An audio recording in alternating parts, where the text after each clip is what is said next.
మహబూబ్ నగర్ జిల్లా జడ్చిల తరబడి ఆరుబెట్టిన వరిధాన్యం అకాల వర్షానికి తడిచి మొలకెత్తడంతో ఆవేదన వ్యక్తం చేస్తున్నారు. గత నెల రోజులుగా రైతులు తమ వరిధాన్యాన్ని ఆరబెట్టారు. దీంతో ప్రభుత్వం కొనుగోలు చేస్తుందని ఎదురు చూస్తున్న రైతన్నలకు అకాల వర్షం నిరాశ మిగిల్చింది. ఇటీవల కురిసిన వర్షాలకు వరిధాన్యం తడిచి మొలకెత్తింది. ప్రభుత్వం సకాలంలో కొనుగోలు చేయకపోవడంతోనే పంట నష్టం జరిగిందని రైతులు ఆగ్రహం వ్యక్తం చేస్తున్నారు. తమ ధాన్యాన్ని కొనుగోలు చేయాలని మొలకెత్తిన వరిధాన్యంతో కల్వకుర్తి 167వ జాతీయ రహదారిపై ఆందోళనకు దిగారు. ఇప్పటికైనా ప్రభుత్వం తడిచిన వరిధాన్యాన్ని కొనుగోలు చేయాలంటూ డిమాండ్ చేశారు. రైతుల ఆందోళనతో జాతీయ రహదారిపై కిలోమీటర్ల మేర వాహనాలు నిలిచిపోయాయి.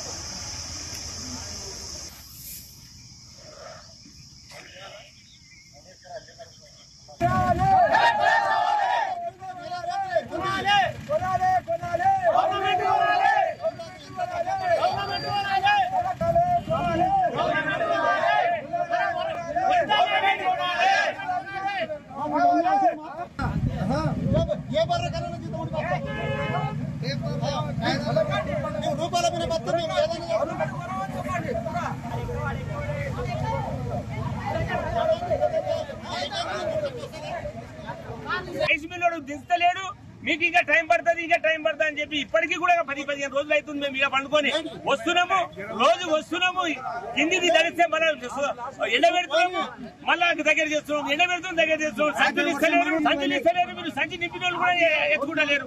ఎత్తుకొని పోయి మన రైస్ మిల్ కూడా వాళ్ళు దించుకుంటలేరు.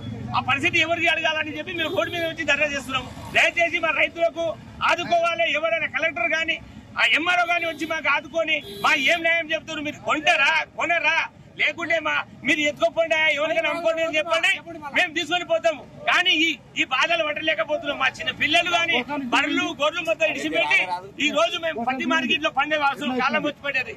ఇంతకుముందు కేసీఆర్ ప్రభుత్వం ఉన్నప్పుడు కూడా అట్లా జరగలేదు. ఇప్పుడు కొత్తగా జరుగుతుంది కాబట్టి మీరు తొందరగా వచ్చి మా సమస్యలను చేసి మాకు న్యాయం చేసేటట్టు చేయాలని కోరుకుంటున్నాను. చేసి అప్లపాలు అవుతున్నాము. తీసుకొచ్చి అక్కడ మార్కెట్ లో వస్తే ఎండబెట్టమంటే ఎండబెట్టినాం, తూర్పులు కొట్టమంటే పట్టినాం, అన్ని చేసినాము. మాది ఖరాబ్ అయిపోతుంది. పెట్టుబడి పెట్టి ఆ బోనస్ తర్వాత పెట్టుబడి పెట్టి అప్లపాలు అవుతున్నాం. మీరు రైతు బంద్ చేసుకోవాలంటే మేము బంద్ చేసుకుంటాం. అప్లపాలు కాము. ఏ కూలర్ వేసుకుని ఏ బర్ర వేసుకుని బతాం. ఈ పంట వంట చేయాలని పోతే అప్లపాలు అయిపోతున్నాం. మా పిల్లలు మేము ఒక పిల్ల పెళ్లి చేయాలంటే శాతం కూడా అయింది.